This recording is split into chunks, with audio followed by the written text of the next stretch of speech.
Okay. Today I would like to talk to you guys about the recent rise in ADHD among young children. My goal for today is to present you with that information about how the diagnosis has been increasing over the past few years. What is ADHD? ADHD is attention deficit hyperactivity disorder. It's different with every child, but it is one of the most common disorders among young children. Not all children show the same symptoms. Some are unable to keep focus, some have the hyperactivity, and some have a low attention span. Getting a diagnosis is fairly simple. All it takes is a referral from someone around the child, and it's a routine office visit, only averaging about 10 minutes, so it's pretty easy to just walk in and walk out with that diagnosis. There are more young girls diagnosed than young boys, and teachers and caregivers give the most referrals to doctors for that consultation. Treatment for ADHD.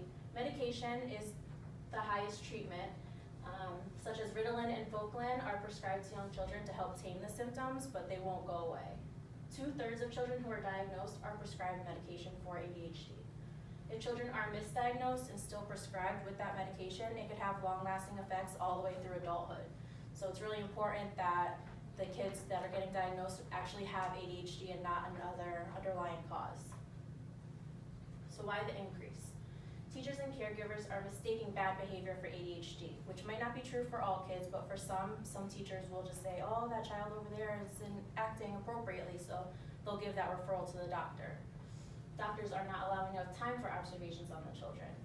Such as stated earlier, it only takes 10 minutes to get that diagnosis in the office.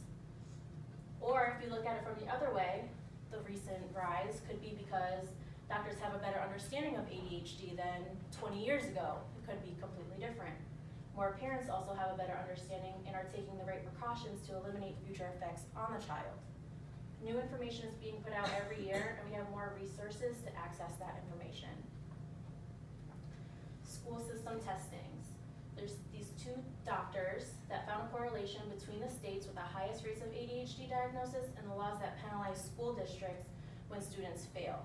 This means that in many jurisdictions, if you have an ADHD diagnosis, your testing scores don't count for that school system. So does that matter? It could be part of a stretch, but I mean, it's important and that information is there. If those children have that ADHD testing, their scores don't count. So does that benefit the school? Absolutely. Medication rates, the same states that have that schools that are penalized are the same states with the highest medication rates for kids with ADHD. Parent involvement. It's very important to have your child assessed if you feel it's appropriate. Education is key. Understanding the difference between bad behavior and ADHD before getting a referral. Like I said earlier, you don't want to send a child to get that medication for ADHD if they really don't have ADHD. Know your options. Is medication the best route, and are there any alternatives? Of course, you can send the child to therapy. It doesn't always have to be medication, but your child might be different from your child, so they might need medication and your son might need therapy. Will we continue to see a rise? New information is coming out often about this increase, and until we find the exact cause of ADHD, the rise will continue.